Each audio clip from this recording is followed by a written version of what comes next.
Bonjour à tous, c'est Franck, votre spécialiste anti-nuisible. Aujourd'hui, je vous emmène sur une intervention avec un problème de puce.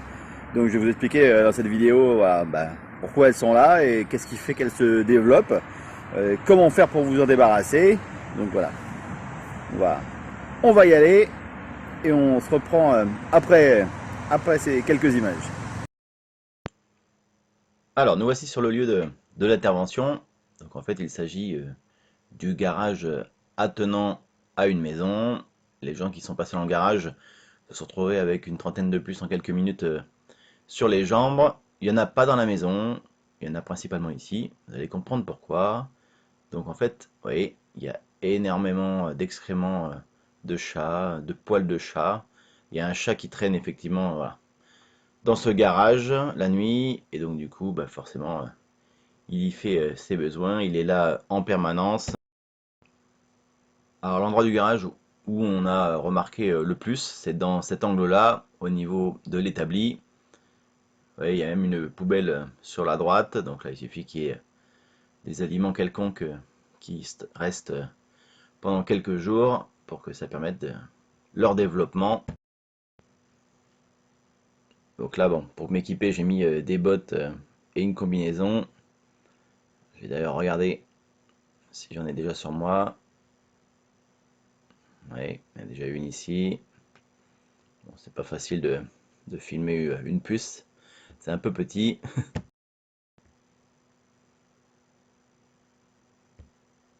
Donc vous avez vu, il y en avait même trois sur le bas de la jambe, ah, une qui vient de partir. Là, il y en a encore plusieurs. Donc vous voyez, en 2 minutes, déjà, on se retrouve avec une quinzaine de puces sur les jambes. Et c'est comme ça que du coup, vous pouvez en transporter dans votre voiture ou dans un autre logement. Et elle se retrouve rapidement sur vos pieds, sur vos jambes. Alors c'est vrai que les gens s'en aperçoivent très souvent parce que bon, ils n'ont pas forcément un pantalon ou une combinaison blanche et ils se retrouvent du coup avec beaucoup de boutons et après en regardant de plus près ils s'aperçoivent que les boutons on les a jusqu'aux cuisses et donc ce sont effectivement des puces. Il faut savoir que les puces se nourrissent de sang mais aussi de tout ce qui est débris ou résidus organiques. Voilà, donc là en l'occurrence il y a un chat qui traîne dans ces locaux, mais des fois il m'arrive de traiter des logements où il n'y a pas d'animaux domestiques et pourtant ils se retrouvent envahis de puces. Et dans ce cas-là, très souvent, c'est dû effectivement à des résidus de nourriture ou autres qui ont permis leur développement. Alors aujourd'hui, pour traiter, je vais le faire par insecticide, tout simplement parce que c'est les locaux qui ne sont pas occupés, donc c'est plus facile effectivement de mettre un insecticide dans un endroit comme un garage. Alors je vais le faire par nébulisation.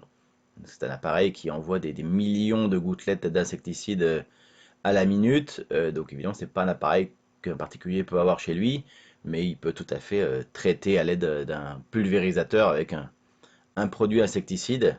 Bien évidemment, il faut se protéger, hein, des bottes, une combinaison, un masque. Alors pas forcément un masque intégral comme j'ai là, mais au moins un demi-masque avec des lunettes, voilà, parce que ça reste quand même quelque chose de chimique. Mais c'est vrai que l'avantage de la nébulisation, c'est que du coup, comme ça fait comme un brouillard, ça part dans tous les recoins, mais ça fonctionnera très très bien également par pulvérisation. Donc si vous le faites dans une maison, évidemment, il faut que la maison soit vide pendant plusieurs heures, aussi bien aucun animal domestique, pas de poissons et pas non plus d'enfants ou d'adultes dans le logement. Donc ici, une fois que le traitement sera fait, d'ici 48 heures, il faudra effectivement retirer tous les excréments, nettoyer au maximum le garage pour éviter à nouveau une prolifération. Donc après, pour se débarrasser des puces, il y a effectivement d'autres moyens, ça dépend du lieu évidemment où ça se trouve et de la quantité. Vous avez voilà, des sprays glaçants qui peuvent aller justement voilà, derrière les plaintes et autres, là où on ne voit pas effectivement forcément leur développement. Tout ce qui peut être également terre de diatomée. Je vous mets en haut à droite, dans le i information, les liens des vidéos concernant ces différentes possibilités. Après, il y a également aussi le fumigène insecticide. hein, qui fonctionne très bien. Et bon, l'insecticide, voilà, par pulvérisation ou nébulisation si on a l'appareil qui va bien. Alors évidemment, l'insecticide, ce sera la solution, je dirais, la plus radicale, mais en complément, à la limite, quelques jours plus tard, il peut y avoir les autres solutions que je viens de vous citer. Alors un petit conseil, si vous utilisez des fumigènes insecticides et que vous avez des fenêtres qui donnent, qui sont au rez-de-chaussée, qui donnent sur la rue, mettez éventuellement un petit affichage sur la fenêtre en indiquant fumigène en cours dans ce lieu, parce que quelqu'un qui passerait devant, qui verrait une pièce avec plein de fumée, voilà, pourrait se poser des questions. Donc là, on va aller à l'étage. Voilà, c'est pareil, il y en avait quand même beaucoup moins, mais il y en avait un petit peu. Bah forcément, parce que les gens voilà, montaient et descendaient dans cette pièce.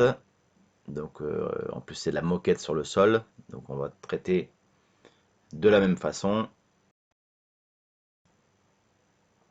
Voilà, donc pour repérer, ben voilà, vous mettez un pantalon clair. Vous faites un peu le tour de toute la pièce, en traînant un peu vos pieds voilà, sur le sol, voilà, pour les faire bouger si elles sont là. Et au moins comme ça peut vous permettre d'avoir une idée de la quantité qu'il y a. Là, effectivement, c'est très léger par rapport au rez-de-chaussée en bas, mais je pense que le chat ne vient quasiment pas à cet étage. Bon allez, on va s'équiper pour faire le premier étage. Donc on commence du fond vers l'entrée. Bon, tout simplement pour éviter de marcher là où on a mis du produit. Voilà, donc on fait toujours pareil, de bas en haut, voilà, parce que les puces, effectivement, vous avez vu, ça peut grimper sur la combinaison, donc ça peut aussi grimper sur un mur voilà, qui ne serait pas forcément très lisse. Donc bien traiter toutes les surfaces. Et après, je vais vous donner un petit conseil aussi pour pouvoir repérer si les puces reviennent au bout de quelques jours. Voilà, donc on continue sur toute la pièce. Il faut savoir par rapport aux caractéristiques d'une puce, elle peut sauter jusqu'à une trentaine de centimètres. Donc voilà, imaginez par rapport à sa taille, donc c'est quand même effectivement énorme. C'est comme si nous on sautait, je pense, une montagne en un saut. Donc voilà, donc on continue donc à faire le tour de la pièce pour bien traiter toutes les surfaces. Bon, j'espère que cette vidéo vous plaît et répond à quelques-unes de vos interrogations sur ce problème. N'hésitez pas à vous abonner si ce n'est pas déjà fait et à regarder en haut dans le point information, j'ai mis que des vidéos en lien avec effectivement ce problème de puce. Et donc je vous disais tout à l'heure un petit conseil pour justement repérer une éventuelle infestation. Vous pouvez toujours vous procurer des plaques collantes que vous trouvez normalement pour les cafards, en retirant la partie qui va se rabattre juste pour laisser la plaque au sol, de mettre ça dans quelques recoins de la pièce et au moins ça vous permet de visualiser clairement s'il y a un retour d'infestation et plus dans tel coin que tel autre d'une pièce pour le traiter, comme je vous disais tout à l'heure avec terre de diatomée voilà, ou autre. Donc voilà, j'espère que cette vidéo vous a plu. Je vous dis à bientôt pour de nouvelles aventures et n'hésitez pas à nous laisser un petit commentaire, ça fait toujours plaisir.